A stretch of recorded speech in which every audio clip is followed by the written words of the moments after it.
Hi friends, welcome back to my channel. ఈరోజు మీకు ఈ సీరియల్లో ఏం జరిగిందో తెలుసుకోవాలి అనుకుంటున్నారా? అయితే వెంటనే మనం సీరియల్లోకి వెళ్ళిపోదాం. ఇక ఆఫీస్కి వెళ్తున్న శ్రీకర్ని ఆపి శ్రియ అయితే నాన్న గొడవ చేస్తుంది. ఇక అవని అయితే, శ్రియ ఏమైంది నీకు, ఎందుకు ఇలా మాట్లాడుతున్నావు? చూడు, ఇది వాళ్ళ ముగ్గురు కలిపి చేస్తున్న బిజినెస్. ఇందులో ముగ్గురికి పార్ట్నర్షిప్ ఉంది. కానీ నువ్వు ఏదో కమల్ని అక్కడ పని చేస్తున్నట్టుగా అలా మాట్లాడుతున్నావు అని అంటుంటే, చాలే ఆపు. నువ్వు నీ మాటలు, నీ తెలివితేటలు నాకు తెలియదు అనుకుంటున్నావా? ఎన్నటికీ నా భర్త మీకంటే ఎక్కువ స్థానంలో ఉండకూడదనే కదా ఇలా బిజినెస్ అంటూ నా భర్తని మీ ఆయన చుట్టూ తిరిగేలా చేశావు. నాకు అంత తెలుసు అని చెప్పి ఇక శ్రియ అయితే నానా గొడవ చేస్తుంటే, ఇక కమల్, వదిన మీరు అనవసరంగా తప్పుగా మాట్లాడుతున్నారు. అయినా మేం కూడా బిజినెస్లో పార్ట్నర్సే అని చెప్పి ఇక కమల్ నచ్చ చెప్తుంటే, చూడు, నీకు వీళ్ళ కింద బానిసలా బ్రతకడం ఇష్టం కాబట్టి వాళ్ళేం చెప్పినా సరే నీకది వేదంలాగా కనిపించింది. కానీ నా భర్త అందరికంటే ఎక్కువలో ఉండాలని కోరుకుంటున్నాను. అలా వాళ్ళ కింద వీళ్ళ కింద చాకరీ చేయడానికి కాదు. కమల్, సారీ శ్రీకర్, నువ్వెవరి దగ్గర చేయనక్కర్లేదు, రా లోపలికి వెళ్దామంటూ ఇక శ్రియ అయితే శ్రీకర్ చేయి పట్టుకుని లోపలికి తీసుకెళ్ళబోతుంటే, శ్రీకర్ చాలా కోపంగా శ్రియ చేతిని వదిలించుకొని, శ్రియ నీకేమన్నా పిచ్చి పట్టిందా? ఈ మధ్యన చాలా విచిత్రంగా ప్రవర్తిస్తున్నావు అని చెప్పి ఇక శ్రీకర్ అయితే శ్రియ మీద అరవడంతో, శ్రియ ఏంటి శ్రీకర్, అంటే నీకు వీళ్ళ కింద బానిస పని చేయటమే ఇష్టమా? నేను చెప్పిన మాటకి వాల్యూ లేదా అని అంటుంటే, చూడు శ్రియ, నువ్వు అనవసరంగా ఎక్కువగా ఆలోచిస్తున్నావు. ఇట్లాంటి సమయంలో ఇట్లాంటివన్నీ ఆలోచించకుండా నీ కడుపులో బిడ్డ గురించి ఆలోచించు. చూడు, ఈ బిజినెస్ నాన్నగారి కళ. దీనివల్ల మా ముగ్గురు అన్నదమ్ములం విడిపోకుండా ఎన్నటికీ కలిసుంటామన్న ఆశతో ఆయన ఈ బిజినెస్ని పెట్టారు. దాన్ని వద్దని చెప్తే నేను ఎలా వింటా అనుకుంటున్నావు? అన్నయ్య, తను అలాగే మాట్లాడుతుంది. ఇప్పటికే మనకి లేట్ అయింది. అక్కడ మన కోసం క్లయింట్స్ ఎదురు చూస్తూ ఉంటారు. పదన్నయ్య అని చెప్పి ఇక శ్రీకర్ అయితే అక్షయ్ని అలాగే కమల్ని తనతో పాటు పదమంటాడు. ఇక అక్షయ్ అయితే, శ్రీకర్ తను అని అంటుంటే, చూడండి అన్నయ్య, తను ఎప్పుడు ఇలాగే మాట్లాడుతుంది. తర్వాత సాయంత్రం తనతో నేను మాట్లాడతాను. మనం అక్కడ క్లయింట్స్తో మీటింగ్ ఉన్న సంగతి మర్చిపోయినట్టున్నారు అని చెప్పి ఇక శ్రీకర్ అయితే వాళ్ళని అక్కడి నుంచి తీసుకెళ్ళిపోతాడు. ఇంకా శ్రీకర్ అలా తన మాటని కాదని వెళ్ళిపోవడం చూసి పల్లవి అయితే తన మనసులో కాస్త ఆనందపడుతున్నా ఇంకా కోపంగా శ్రియ దగ్గరకు వచ్చి, ఏంటి ఎన్ని రోజులు నా మగుడే నా మాట వినడు అనుకున్నాను, కానీ నీ మగుడు కూడా నీ మాట వినడం మానేసినట్టున్నాడు అని చెప్పి కావాలని ఇక శ్రియని రెచ్చగొట్టి అక్కడి నుంచి వెళ్ళిపోతుంది. ఇక జరుగుతున్న గొడవలన్నీ చూసి పెద్దావిడైతే అవని దగ్గరకు వచ్చి, చూడు, వీటన్నిటికీ కారణం నువ్వే గాని ఈ బిజినెస్ గురించి అలాగే అదని ఇదని కావాలని నా కొడుకుని రెచ్చగొట్టడం పట్టించే ఈరోజు వాళ్ళిలా కొట్లాడుకుంటున్నారు. నా కొడుకు ఏం చక్క ఎవరాస్తి వాళ్ళకి పనిచేస్తే ఇట్లాంటి గొడవలేమీ ఉండే కాదు. అలాగే నా కొడుక్కి కూడా ఇట్లాంటి పరిస్థితి వచ్చేది కాదు. వీటన్నింటికి కారణం నువ్వే అని చెప్పి ఇక పెద్దావిడైతే ఆవిడని నిలదీస్తూ ఉంటే, ఇక అక్కడే ఉన్న కోట్లింగం, ఇదిగో బామ్మగారు, మీరు మరీ ఎక్కువగా మాట్లాడుతున్నారు. ఇందులో అవని అక్క చేసిన తప్పేముంది? ఆయన అక్కడ శ్రియాక గొడవ పడితే మీరు అవని అక్కని తిడతారేంటి అని చెప్పి ఇక అమాయకంగా మాట్లాడుతుంటే, రేయ్ తెంగరదవా, నీకేం తెలీదు. అయినా మా కుటుంబంలో తలదొర్చొద్దని నీకెన్నిసార్లు చెప్పాలి అని చెప్పి ఇక పెద్దావిడైతే కోట్లింగాన్ని తిట్టి, రేయ్ రాజేంద్ర, ఇట్లాంటి వాళ్ళని చుట్టూ పెట్టుకొని ఇంకా ఎన్నాళ్ళుండాలో అని చెప్పి అనుకుంటూ అక్కడి నుంచి వెళ్ళిపోతుంది. ఒక్కసారిగా కోట్లింగం పెద్దావిడన్న మాటలకి చాలా పడుతుంటాడు. ఇక ఆరాధ్య అయితే కోట్లింగం అని చెప్పి ఇక కోటిలింగం భుజం మీద చేయి వేసి ఇక కోట్లింగానికి నచ్చ చెప్తూ ఉంటుంది. ఇక ఇది ఇలా ఉండగా అవని అయితే బయట అంతా కూడా శుభ్రం చేస్తూ ఉంటుంది. అలా శుభ్రం చేస్తున్నప్పుడు వాళ్ళ గార్డెన్లో ఒక మూలన ఏదో కాలిపోయినట్టుగా అక్కడ ఒక బూడిద లాంటిది కనిపిస్తుంది. అది చూసిన అవని, ఏంటిది, ఇక్కడెవరు మంట పెట్టారు అని చెప్పి ఇక అవని దాన్నంతటి కూడా ఎత్తి డస్ట్బిన్లో వేయాలని ఇక దాన్ని మొత్తాన్ని కూడా క్లీన్ చేయబోతుంది. అలా క్లీన్ చేస్తున్న వాటిలో ఒక బ్రాస్లెట్ అయితే కనిపిస్తుంది.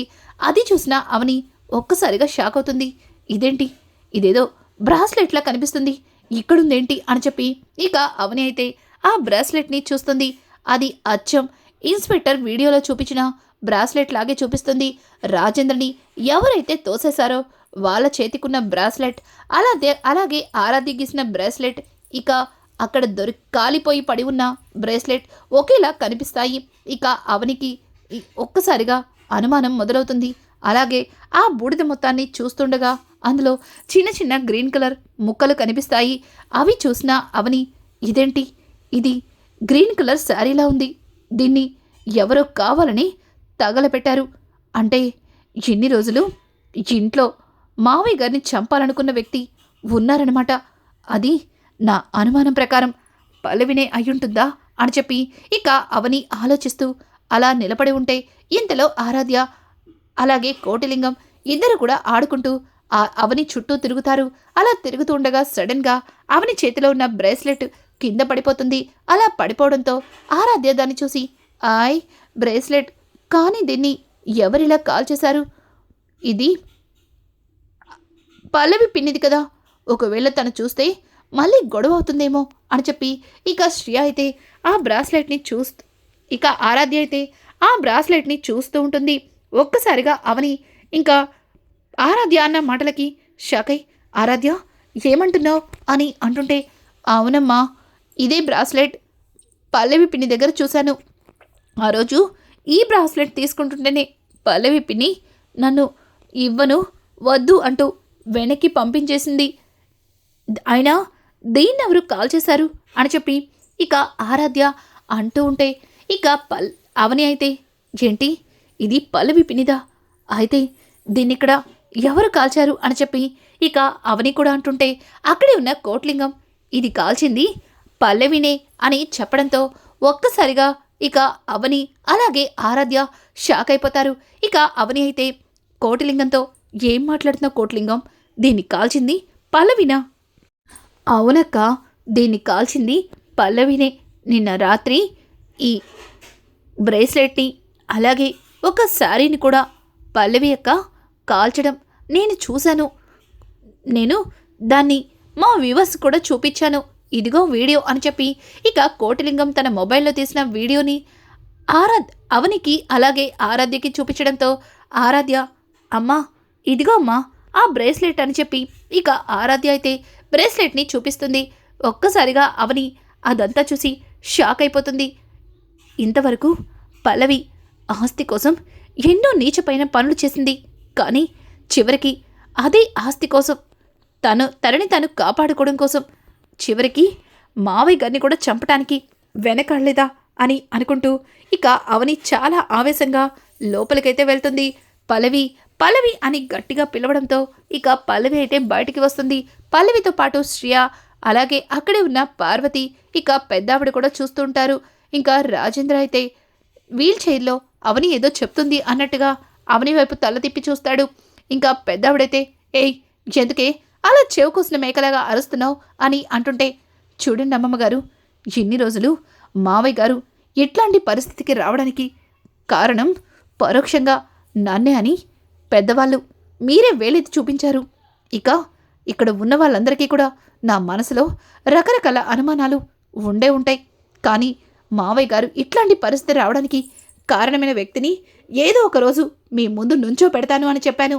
ఇదిగోండి అది ఇదిగో ఈ పల్లవినే అని చెప్పడంతో ఒక్కసారిగా పల్లవి క్లాప్స్ కొట్టుకుంటూ, బాగుంది, చాలా బాగుంది, ఇంట్లో ఎవరూ లేకపోవడం చూసి తప్పు చేసింది నేనే అని అందరి ముందు నన్ను బ్యాట్ చేయాలనుకుంటున్నావా? చూడు, నువ్వు ఎట్లాంటి దానవో ముందు నుంచి నాకు బాగా తెలుసు. అందరూ కలిసి నిన్ను నిలదీస్తున్నారని చివరికి నన్నే తప్పు చేసినట్టుగా అందరి ముందు నుంచో పెడతావా అంటూ ఇక పల్లవి అయితే అవని కొట్టడానికి చెయ్యెత్తడంతో ఒక్కసారిగా కోటిలింగం, ఆగు, నీకు మా అక్కని నిలదీస్తావా? మా అక్క మీద చెయ్యెత్తుతావా? అయినా నువ్వంత మంచిదానివైతే మరి ఎందుకు ఈ బ్రాస్లెట్ని అలాగే ఒక గ్రీన్ శారీని బయట తగలపెట్టేశావు అని చెప్పి ఇక కోటిలింగం అయితే అమాయకంగా పల్లవిని అడుగుతాడు. ఒక్కసారిగా పల్లవి కోటిలింగం మాటలకి నోటి నుంచి మాట రాదు. అలాగే తనలో తను తడబడిపోతుంది. ఇక పల్లవి, ఏయ్ ఏం మాట్లాడుతున్నావు? నేను నేను చీరని తగలబెట్టడం ఏంటి? పిచ్చి పిచ్చిగా ఉందా? బాగానే ట్రైనింగ్ ఇచ్చావే అని చెప్పి ఇక అవరిని అలాగే కోట్లింగాన్ని తిడుతూ ఉంటే ఆరాధ్య కూడా, పిన్ని నువ్వు అబద్ధం చెప్తున్నావు. నువ్వు గ్రీన్ కలర్ శారీని అలాగే దాంతోపాటు ఇదిగో మమ్మీ చేతిలో ఉన్న ఈ బ్రేస్లెట్ని కలిపి తగలపెట్టేశావు. నువ్వు ఏ తప్పు చేయకపోతే వాటిని ఎందుకు తగలపెట్టావు అని అడగడంతో, ఏయ్ ఏంటే ఇంత లేవు? నువ్వు కూడా నన్ను నిలదీస్తున్నావా? చూసారా అత్తయ్య, వీళ్ళిద్దరికీ ఎట్లా ట్రైనింగ్ ఇచ్చి తీసుకొచ్చిందో. ఇందాక అమ్మమ్మన్న మాటలకి తను ఏ తప్పు చేయలేదని ప్రూవ్ చేసుకోవడం కోసం ఇందులో నన్ను ఒక పాములా వాడుకుంటుంది అని చెప్పి ఇక పల్లవి మాట్లాడుతూ ఉంటే అవని తట్టుకోలేక పల్లవి చెంప చెల్లు మనిపిస్తుంది. ఒక్కసారిగా పల్లవి ఏయ్ అని అరవడంతో, అరవకు, అరిచావంటే ఓ గొంతు నులిమేస్తాను. అత్తయ్య ఒకసారి చూడండి అని చెప్పి తన చేతిలో ఖాళీ ఉన్న చిన్న చిన్న గ్రీన్ కలర్ చీర ముక్కలు అలాగే ఇక బ్రేస్లెట్ చూపించి, చూడండి అత్తయ్య, ఆ రోజు మావయ్య గారిని మేడ మీద నుంచి తోసేసింది ఈ పల్లవినే అనడానికి ఇంతకంటే సాక్ష్యం దొరుకుతుందా?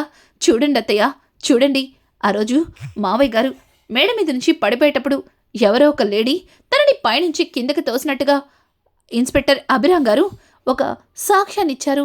అందులో ఆ లేడీ చెయ్యి చాలా క్లియర్గా కనిపిస్తుంది. కావాలంటే చూడండి అంటూ తన మొబైల్ ఓపెన్ చేసి ఇక టీవీకి కనెక్ట్ చేస్తుంది. ఒక్కసారిగా టీవీలో ఇక పల్లవి చేత్తో పెద్ద రాజేంద్ర ప్రసాద్ని తోస్తున్నట్టుగా వీడియో అయితే కనిపిస్తుంది.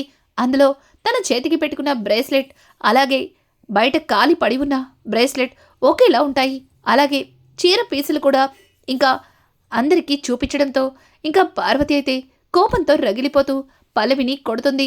ఇక పల్లవి అయితే, అత్తయ్య లేదత్తయ్య, నన్ను ఇరికించడానికి ఇదంతా కావాలని ప్లాన్ చేశారత్తయ్య. అయినా అవని అక్క చెప్పిందని మీరు నన్నిలా అనుమానించడం ఏం బాలేదత్తయ్య. అయినా ఇటువంటి బ్రాస్లెట్లు చాలా మంది దగ్గర ఉంటాయి, ఒక్కటి కాదు. అయినా ఈ బ్రేస్లెట్ నాది కాదు. నా దగ్గర బ్రేస్లెట్ ఉంది, కానీ అందులో కాస్త మోడల్ వేరు అనుకుంటూ ఇక పల్లవి తన గదిలోకి వెళ్ళి తను ముందుగానే ప్లాన్ చేసుకున్నట్టుగా మరొక బ్రేస్లెట్ని తీసుకునైతే వస్తుంది. అలాగే తను కట్టుకున్న శారీ లాంటి శారీనే మరొక శారీని కూడా తీసుకొచ్చి ఇక పార్వతికి చూపించడంతో, చూడండి అత్తయ్య, చూడండి, ఒకవేళ ఆ గ్రీన్ శారీ ఆ బ్రేస్లెట్ నేనే తగలపెట్టేటట్టయితే ఇవి నా దగ్గర ఎందుకుంటాయి అని చెప్పి ఇంకా పల్లవి అయితే వాటిని చూపించడంతో ఒక్కసారిగా పార్వతి షాక్ అయిపోతుంది.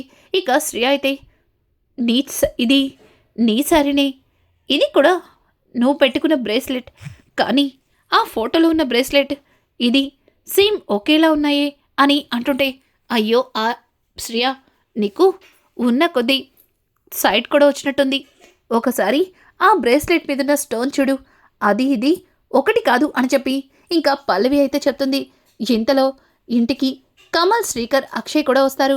ఒక్కసారిగా అక్షయ్ అలా అందరూ కూడా టీవీ కనెక్ట్ చేసిన వీడియోని చూసి షాక్ అయ్యి ఇక పల్లవి దగ్గరికి వస్తాడు. కమల్ అయితే, ఏయ్ అది నీ శారీనే కదా, ఆ రోజు నువ్వు అదే శారీ కట్టుకున్నావు, అలాగే అదే జ్యువెలరీ వేసుకున్నావు, అంటే మా నాన్నగారిని చంపాలని చూసింది నువ్వా? నాకు ఇప్పుడే అనుమానం మొదలైంది. నిన్న ఫంక్షన్ జరిగిన వీడియో మొత్తం చూశాను, అందులో నువ్వెక్కడా కనిపించలేదని వదిన చెప్తే ఏదో అనుకున్నాను, కానీ జరిగిందంతా చూస్తుంటే నిజంగానే నాన్నగారిని చంపాలని చూసింది నువ్వే అని నాకు బాగా అర్థమైంది. ఏయ్ ఎందుకే ఇలా చేసావు అంటూ ఇక కమల్ అయితే పల్లవిని చెడామడా కొడుతుంటాడు. ఒక్కసారిగా పల్లవి, ఆగు బావా ఆగు, అసలు జరిగిందేంటో తెలియకుండా ఇలా తొందరపడి నన్ను కొడుతున్నావు. మన ఇంట్లో మావయ్య గారిని చంపాలని చూసింది మరొకరు ఉన్నారు, అది ఎవరో ఇప్పుడే నాకు తెలియాలి అంటూ పల్లవి రివర్స్లో అందరినీ అడుగుతుంటే ఒక్కసారిగా అవని అలాగే కుటుంబ సభ్యులు షాక్ అయిపోతారు. ఇక శ్రేయ అయితే, ఇదేంటి ఇది ఇలా మాట్లాడుతుంది అని చెప్పి ఆశ్చర్యంగా చూస్తుంటే ఇక చూడండి, అక్కడ చేతికి కనిపిస్తున్న బ్రేస్లెట్ నా దగ్గరే ఉంది, అలాగే నేను కట్టుకున్న శారీ కూడా నా చేతిలోనే ఉంది, కానీ ఎవరో ఆ రోజు మావయ్య గారిని తోసేటప్పుడు కట్టుకున్న లాంటి గ్రీన్ శారీ అలాగే అదే జ్యువెలరీ మన పెరట్లో తగలబెట్టారు. అది తగలబెట్టింది ఎవరో తెలుసుకోవాలి అని అన్ని ఇక పల్లవి పిచ్చి పిచ్చిగా వాగుతూ ఉంటే ఇంకా కోట్లింగం, చూడు పల్లవి అక్క, ఎన్ని రోజులు నువ్వు ప్రతి చిన్న విషయానికి కోపడుతుంటే నీకు కాస్త కోపం ఎక్కువ అనుకున్నాను. కానీ నువ్విలా అబద్ధాలు చెప్పి ఎదుటివారిని మోసం చేస్తావని అస్సలు అనుకోలేదు అని చెప్పి ఇక అక్షయ్ దగ్గరికి వచ్చి, బావగారండి, మరేమో అసలు పెరట్లో ఆ చీరని బ్రేస్లెట్ని తగలబెట్టింది అని అంటుంటే ఇక పల్లవి, ఏయ్, నీకొక్కసారి చెప్తే అర్థం కాదా? అది తగలబెట్టింది నేను కాదని. ఒకవేళ అది నేను తగలబెట్టుంటే ఇవి నా దగ్గరికి ఎలా వస్తాయి అని చెప్పి ఇక పల్లవి అడుగుతుంటే దానికి అవని, మరొక జత తెచ్చిపెట్టుకుంటే ఎందుకుండవు అని అడగడంతో ఒక్కసారిగా అందరూ షాక్ అయిపోతారు. ఇక అవని అయితే, చాలిక నీ కట్టుకథలు, ఇంతవరకు నువ్వు చెప్పిందంతా విని విని అలసిపోయాం, విసిగెత్తిపోయాను. చూడు, ఇంకా నువ్వు నీ మాయమాటలతో నన్ను మోసం చేయాలని చూడకు. చూడు, నాకు అంతా తెలిసిపోయింది. నువ్వే మావి గారిని పైనుంచి కిందకి నెట్టేశావు. అది ఎందుకు చేశావో కూడా నాకు తెలుసు. అదేంటో ఇక్కడ ఉన్న వాళ్ళందరికీ చెప్తే అప్పుడైనా నమ్ముతారేమో అని చెప్పి ఇక అవని మాట్లాడబోతుంటే ఒక్కసారిగా పల్లవి, చాలు, ఇప్పుడు మావి గారిని నేనే తోశాను అని చెప్పినట్టు ఇప్పుడు అలాగే మా నాన్నగారిని మీ నాన్నగారని కూడా చెప్తావేమో. నాకు చాలా భయంగా ఉంది. అమ్మమ్మ, విన్నావుగా, మావయ్య గారిని నేను తోశానంట. ఇప్పుడు మా డాడీ వీళ్ళ డాడీ అని చెప్తుందేమో. నాకు ఇదంతా చూస్తుంటే చాలా చాలా ఆశ్చర్యంగా ఉంది అని చెప్పి పల్లవి మాట్లాడుతుంటే ఒక్కసారిగా అవనికి ఏమీ అర్థం కాదు. అక్షయ్ వైపు చూస్తుంది. అక్షయ్, ఏయ్, నువ్వు కావాలని అందరినీ తప్పుదో పట్టించడం కోసం ఇలా మాట్లాడుతున్నావు కదా అని అంటుంటే, ఊరుకోండి బావగారు, మీరు కూడా అవని యొక్క తరపే మాట్లాడతారని నాకు తెలుసు. కానీ మరి నిజమేంటో తెలియకుండా ఇట్లా మాట్లాడతారని అస్సలు ఊహించలేదు. చూడండి, నిజంగానే ఆ బ్రాస్లెట్, అదే గ్రీన్ సారీ నేనే తగలపెట్టి ఉంటే మీ దగ్గర ఏదో ఒక సాక్ష్యం ఉండే ఉంటుంది కదా. మరి ఏ సాక్ష్యం లేకుండా ఇదంతా నేనే చేశానని ఎలా చెప్తారు అని అంటుంటే ఇక కోటిలింగం తన మొబైల్లో ఉన్న వీడియోని చూపించడంతో ఒక్కసారిగా పల్లవికి దిమ్మ తిరిగిపోతుంది. ఆ సాక్ష్యం సరిపోతుందా, లేకపోతే నన్ను చెప్పమంటారా సాక్ష్యం అంటూ ఇక మరొక గొంతు వినిపించడంతో అందరూ ఆశ్చర్యంగా వెనక్కి తిరిగి చూస్తారు. ఇక వీల్ చైర్లో ఉన్న రాజేంద్ర ప్రసాద్ ఒక్కసారిగా లేచి నుంచుంటాడు. ఏంటి, మాట్లాడవే, అందులో ఉన్న సాక్ష్యం సరిపోతుందా, లేకపోతే మిగిలిన సాక్ష్యాన్ని నన్ను చెప్పమంటావా, చెప్పు పల్లవి అని అడగడంతో ఒక్కసారిగా పల్లవికి ఒళ్ళంతా చెమటలు పడతాయి. అలాగే రాజేంద్ర ప్రసాద్ కోమాల నుంచి బయటకు రావడం చూసి గజగజ వణికిపోతుంది. ఇక రాజేంద్ర ప్రసాద్ పల్లవి దగ్గరకు వచ్చి పల్లవి చెంప పగలగొట్టి, చెప్పు, ఇప్పటికైనా నిజం చెప్పు, మిమ్మల్ని చంపడానికి ప్రయత్నించింది నేనే అని. ఎందుకంటే తన కన్న తండ్రి గురించి ఎక్కడ నిజాన్ని బయట పెడతానేమో అన్న భయంతో నన్నే చంపాలని చూసింది పార్వతి. ఎన్ని రోజులు ఇంట్లో జరుగుతున్న ప్రతి గొడవకి కారణం అవని అని అందరి ముందు అవనిని అవమానించేవారు. అలాగే వాళ్ళ నాన్న గురించి మాట్లాడి మీనాక్షి గారిని కూడా అంతకంటే ఎక్కువగా బాధ పెట్టేవారు. కానీ దానంతటికీ కారణం ఎవరో తెలుసా? ఇదిగో నుంచుందే ఇక్కడ నా చెల్లెలి కూతురు పల్లవి, అలాగే వాళ్ళ నాన్న కలిసి మన ఇంట్లో గొడవలకి కారణమయ్యారు. నన్ను ఏకంగా పైకే పంపించాలనుకున్నారు. కానీ నా ప్రాణం గట్టిది, అందుకే దేవుడు ఇలా అన్న ఉండమని ఉంచాడు. దేవతలాంటి నా పెద్ద కొడలు ఎటువంటి అబాండలు పడకూడదని ఆ దేవుడు ఇప్పుడు నన్ను కోమాల నుంచి బయటకొచ్చేలా చేశాడేమో అంటూ ఇక రాజేంద్ర అయితే జరిగిందంతా కుటుంబ సభ్యులకి చెప్పడంతో ఒక్కసారిగా ఇక కమల్ అయితే కోపంతో ఊగిపోతాడు. అలాగే పల్లవి చెంప చెల్లు మనిపిస్తాడు. ఏయ్, ఇన్ని రోజులు నువ్వు చేసే పనులకి ఎదురువారి మీద జలస్ ఫీల్ అయి అలా చేస్తున్నావు అనుకున్నాను. కానీ నువ్వు మా నాన్నగారిని చంపాలని చూస్తావా? నీలాంటి దాన్ని క్షమిస్తే దానికి నాకు పాపం అంటుకుంటుంది.